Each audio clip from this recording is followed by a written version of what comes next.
నమస్తే, welcome to our channel. నేను సౌజన్య.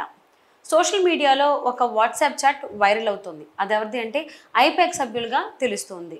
మరి అందులో చాట్ సారాంశం ఏంటి అంటే ఈసారి ఎన్నికల్లో మాత్రం ఖచ్చితంగా కూటమిదే విజయం అన్నట్టుగా మనకు తెలుస్తుంది. ఈ అంశానికి సంబంధించి మనతో మాట్లాడడానికి వారి విశ్లేషణ మనతో పంచుకోవడానికి ఈరోజు మనతో పాటు ఉన్నారు టీడీపీ సీనియర్ నాయకులు ఉప్పల్పాటి శ్రీనివాస్ చౌదరి గారు ఉన్నారు. వారితో మాట్లాడదాం. నమస్తే చౌదరి గారు. నమస్కారం. సోషల్ మీడియాలో ఒక వాట్సాప్ చాట్ ఐపాక్ సభ్యులదిగా ఒక చాట్ అనేది వైరల్ అవుతుంది. అందు చాట్ సారాంశం ఏంటి అని అంటే ఖచ్చితంగా ఈసారి ఎన్నికల్లో కూటమిదే విజయం, ఆల్మోస్ట్ 90 సీట్ల వరకు వచ్చేటువంటి అవకాశం ఉండేటట్లుగా ఉందన్నట్టుగా ఆ చాట్లో మనకి మెసేజ్లు మనం చూడొచ్చు. దీన్ని ఏ విధంగా చూడాలి, దీనిపై మీ అభిప్రాయం ఏంటి? మొదట చాట్ సోషల్ మీడియాలో వస్తున్నటువంటి ఆ వైరల్ సంబంధించిన న్యూసెన్స్ ఎవరు క్రియేట్ చేస్తున్నారని పైన కొన్ని రకాల అభియోగాలు కూడా ఉన్నాయి. ఎందుకంటే మొదట తెలుగుదేశం పార్టీ సభ్యులు కొంత ఇంట్రెస్ట్ చూపించి ఇది మన వాళ్ళు చేశారా అని కొంత ఆతృతగా చెక్ చేశారు. అలాగే మళ్ళీ వేరే బ్లూ వాళ్ళ వైఎస్ఆర్సీపీ బ్లూ మీడియా చేసిందా, పేటీఎం బ్యాచ్ చేసిందా అనే విధంగా కూడా ఉన్నాయి. దీంట్లో మీరు బాగా గమనిస్తే నెగిటివ్ ఉన్నాయి, పాజిటివ్ ఉన్నాయి. సో బాధ కలిగించే అంశం ఏంటంటే 90 సీట్లు ఎప్పుడు మీకు కన్ఫర్మ్ కాల. మాదంతా కూడా 160+ ఉన్నారు మన వాళ్ళు. అంటే జనసేన, బీజేపీ, తెలుగుదేశం పార్టీ 144 తెలుగుదేశం చేస్తే 21 జనసేన చేస్తే 10+ బీజేపీ చేస్తున్నారు. టోటల్గా మాకున్న 175 నియోజకవర్గాల్లో ఉన్న సర్వేలు మన 11 సర్వేలు వచ్చాయి. 11 సర్వేలు కూటమికి అనుకూలంగానే వచ్చాయి. 17 ఎంపీ సీట్ల నుంచి 24-25 వరకు వస్తున్నాయని చెప్పి రకరకాల సర్వేలు ఇచ్చారు. సో ఎలా మనకు 90 కాడ కన్ఫర్మ్ అవుతారు, 90 కాడ ఆగుతారు అని పైన మీరు చూడండి. రాయలసీమలో కడప, అనంతపూరు, చిత్తూరు, నెల్లూరు ఉన్న 5 జిల్లాలు కలిపి, రాయలసీమలో ఉన్న 5 జిల్లాలు ఇంక్లూడింగ్ నెల్లూరు కలుపుకుంటే 52 సీట్లు గాను నెల్లూరు వాష్ అవుతా ఉంది, అనంతపూర్ వాష్ అవుతా ఉంది, కడప వాష్ అవుతా ఉంది, చిత్తూరులో 75% వాష్ అవుతా అనుకూలంగా టీడీపీకి, 20% వైసీపీకి ఉంది. ఇలా చూస్తే పూర్తి స్థాయిలో 52 సీట్లలో నాకు ఇంచుమించు ఒక 8-9 సీట్లు తప్ప మిగిలినందుకు కూడా టీడీపీకి వచ్చే అవకాశం ఉంది. మధ్యాంధ్ర చూడండి, కృష్ణా జిల్లా కానీ, ఉమ్మడి గోదావరి, ఈస్ట్ వెస్ట్ గోదావరి జిల్లాలు కావచ్చు, అలాగే చుట్టుపక్కల ఉన్నటువంటి అమరావతి, తుళ్ళూరు ప్రాంతంలో గ్రామాలు కావచ్చు, వాళ్ళు విసిగిపోయారు. పూర్తి స్థాయిలో ఫ్యాన్ ని ఎప్పుడు స్విచ్ ఆఫ్ చేసేద్దామని రెడీగా ఉన్నారు.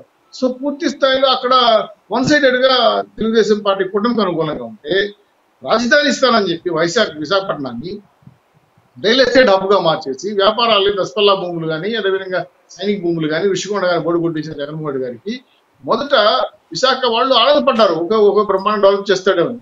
అక్కడ ఉన్న వనరులు దోసేస్తున్నాడు.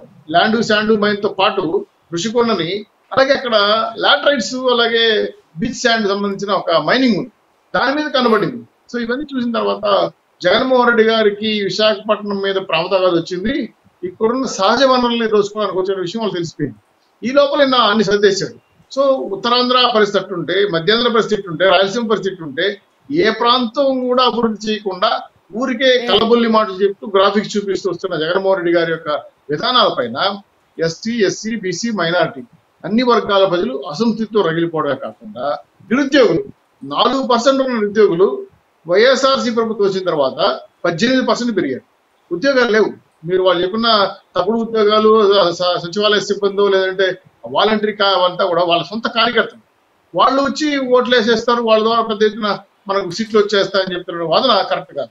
సో దీంట్లో ఎప్పుడైతే ఈ వైఎస్ఆర్సీపీ గ్రూప్ మీడియా కొన్ని రకాల వెబ్సైట్లు తీసుకొని, కొంతమంది పేర్లు వాడుకొని, కొంతమంది పార్టీ వాళ్ళ యొక్క లోగోలు సృష్టిస్తూ కొన్ని వింత పోకడలతో ప్రచారాలు చేస్తున్నారు. కావాలని మంగళగిరిలో లోకేష్కి వ్యతిరేకంగా పవనాలు వస్తున్నాయి, కుప్పంలో ఓడిపోతారు బాబు గారు తో పాటు 90 సీట్లు కన్ఫర్మ్ అనేది 100% రాంగ్ అమ్మ.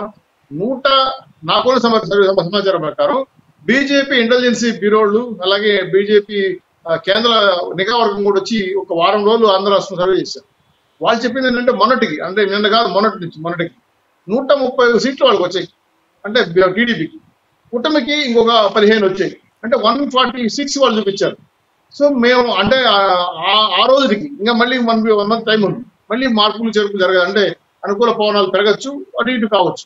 కాబట్టి వాళ్ళ నిఘా వర్గాలే 146 చెప్పిన తర్వాత 90 సీట్లు వీళ్ళు పరిమితం చేస్తారు అనేది ఇది రకమైన నెగిటివ్ ప్రచారం అమ్మా. దీనివల్ల నమ్మడానికి కూడా లేదు, అవకాశం లేదు. ఎందుకంటే వాళ్ళ మెయిన్ గేమ్ లో తెలుగుదేశం పార్టీ కార్యకర్తలు కానీ జనసేన కానీ బీజేపీని పడదలుచుకోలేదు. మేము జగన్మోహన్ రెడ్డి గారి యొక్క కుట్రలు కుతంత్రాలు చూసేసాం. ఆయన వేరే వేరే పేర్లతో లెటరాలు ఇష్యూ చేసి చూసాం. అదేవిధంగా తప్పుడు లెక్కలు చెప్పే చూసాం. అలాగే అభివృద్ధి కార్యక్రమాలపైన పూర్తి స్థాయిలో గ్రాఫిక్స్ ఏదైతే విశాఖపట్నంలో రాజధాని పెట్టేస్తున్నాం, కర్నూలులో న్యాయ రాజధాని పెట్టేస్తున్నాం, లెజిస్లేటివ్ అసెంబ్లీ అంతా కూడా అమరావతి పెడతామని చెప్పి ఈ మూడు ముక్కలు ఆట ఆడే దేశాన్ని రాష్ట్రాన్ని యామారిచ్చి ఉద్యోగాలు ఇస్తాం, జాబ్ కార్డు ఇస్తామని చెప్పి 2 లక్షల పైచీలకు 2,30,000 పైచీలకు ప్రభుత్వ ఉద్యోగాలు భర్తీ చేస్తానన్నాడు. బ్యాక్లాగ్ పోస్టులు 1,40,000 భర్తీ చేస్తున్న ఈ మాటలన్నీ కూడా విని నిరుద్యోగులు అలాగే చనిపోయిన వాళ్ళ వారసులు ఉద్యోగులు వస్తాయని ఆశపడి ఓట్లేశారు. వాళ్ళందరికీ కూడా ఈరోజు రక్తాస్తాలు తెచ్చేది కాకుండా పూర్తి స్థాయిలో వాళ్ళని కలబొల్లి మాటలతో యామరించడంతో ఇంకా యామారే పరిస్థితి లేదు. కాబట్టి 100% మీరు గమనించండి, ఎస్టీ ఎస్సీలు ఎందుకు వేస్తారు ఓట్లు? వాళ్ళకి బెస్ట్ స్కూల్స్ తీసేశారు, విదేశీ విద్య తీసేశారు, వాళ్ళకు ఉన్నటువంటి 200 యూనిట్లు కరెంట్ విద్యాచారం తీసేశాడు, ఫ్రీ హౌసెస్ ఇస్తామని తీసేశాడు, 200 యూనిట్లు కరెంట్ ఛార్జీ బ్రికేశాడు, అలాగే వాళ్ళు ఎస్సీ ఎస్సీ సంప్లాన్ బిల్లు తీసేశాడు, పూర్తిగా రిజర్వేషన్ కూడా కట్ చేశాడు. వాళ్ళు ఎందుకు వేస్తారు ఓట్లు? వాళ్ళ కార్పొరేషన్లు ఉత్సగ్రహాలు మరొకని, అలాగే కాపు కార్పొరేషన్లు 56 కార్పొరేషన్లు చీర్చండి ఆడేశాడు. వాళ్ళకు కనీసం పనిముట్లకి సబ్సిడీకి 90% ఇస్తున్న నిధులు కూడా కట్ చేశాడు. టోటల్ ఏంటంటే వాళ్ళ రిజర్వేషన్ 34% ఉంటే 24 తగ్గించేసి స్థానిక సంస్థలు కూడా తీసేశాడు.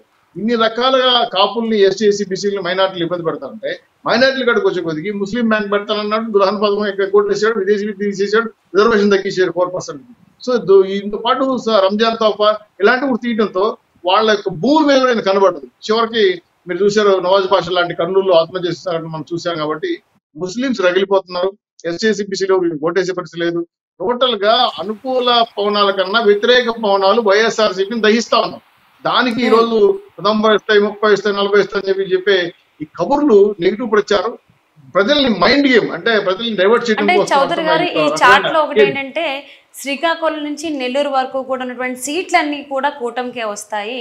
అనంతపురం అలాగే కర్నూలు పశ్చిమ వచ్చేటువంటి సీట్లన్నీ కూడా బోనస్ అన్ని ఇక్కడ మనం ఆ చార్ట్ లో చూసుకోవచ్చు. అంటే ఇది ఒక రకంగా చూసుకుంటే కూటమికి ఒక పాజిటివ్ వైబ్ లానే అనుకోవచ్చా? కాదు మేము చాలా క్లియర్ గా ఉన్నాం. రాయలసీమ ఆల్మోస్ట్ ఆల్ వాష్ చేస్తుంది. మధ్యాహ్నం అసలు నాకు తెలిసి 1-2 సీట్లు వచ్చే అవకాశం ఉండలేదు. విశాఖపట్నం, శ్రీకాకుళం కొంచెం చిన్న ప్రాంతాల్లో 1-2 ప్రాంతాలు తప్ప నాకు తెలిసి వైఎస్ఆర్సీపీకి టోటల్ ఆంధ్ర రాష్ట్రం అంతా కలిపి ఇంక్లూడింగ్ కలపడం వాళ్ళ సొంత జిల్లాలో కూడా వాష్ కాపుతుంది. కాబట్టి మేము ఎక్స్పెక్ట్ చేస్తున్నది 15-20 మధ్యలో వైఎస్ఆర్సీపీకి వస్తాయేమో అనుకుంటున్నాం. అంటే 15 సీట్ల నుంచి 20 సీట్ల మధ్యలో. బికాస్ ఆఫ్ రాష్ట్ర మూవ్మెంట్ లో కూడా అభ్యర్థులు మార్చాలనే ఆలోచనతో జగన్మోహన్ రెడ్డి గారు గేమ్ ఆడుతున్నారు. ఇది పూర్తిగా నెగిటివ్ ప్రచారమే. దీని మీద కసరత్తు చేస్తారు. అట్లీస్ట్ ప్రతిపక్ష హోదా అంతా నాకు వస్తుందని గేమ్ మెయిన్ గేమ్ అనమాట. ఈ గేమ్ లో అనవసరంగా ఇన్వాల్వ్ కావడం కూడా పార్టీ నాయకులు మేము కూడా డిస్కస్ చేసాం. ఇది ఎవరు చేశారు, ఏంటి, దీని వెనకాల సంగతి ఏంది, ఎవరు ఈ అంశాల పైన డిస్కస్ చేస్తున్నారని కొన్ని పేర్లతో సర్వేలు చేస్తున్నామని కూడా వస్తున్నాయి దాంట్లో. సో ఇవన్నీ కూడా నేను అనుకోవడం ఏంటంటే నిర్ధారించగలిగిన వార్తలు కాదు, కొంత ఫేక్ ఉంది, కొంతమంది నమ్మి చాట్ చేసిన వాళ్ళు ఉన్నారు. సో టోటల్ గా ఏంటంటే జనసేన, తెలుగుదేశం పార్టీ, బీజేపీ కూటమి 160+కే మేము కన్ఫర్మ్ అయినాం. 2 మా సూపర్ 6 కానీ మేము ఉన్నటువంటి 3 పార్టీల యొక్క విధానాల పైన ప్రజలు బాగా స్పందిస్తున్నారు, సభలు సక్సెస్ అవుతున్నాయి. కాబట్టి ఈ న్యూస్ ని మేము క్రెడిట్ గా తీసుకోదలుచుకోలేదు. నిన్నటి వరకు సర్వేలు కూడా వచ్చాయి, 11 సర్వేలు వస్తే పూర్తిగా ఫేవర్ గా కూటమికి వచ్చాయి. సో టోటల్ గా ఏంటంటే ఆంధ్ర రాష్ట్ర మూడ్ ఆఫ్ ది స్టేట్ మారిపోయింది. కాబట్టి ప్రజలు ఈ కూటమికే పట్టం కట్టే రోజులు వచ్చి ఎక్కువ సీట్లు వచ్చే అవకాశం ఉంది.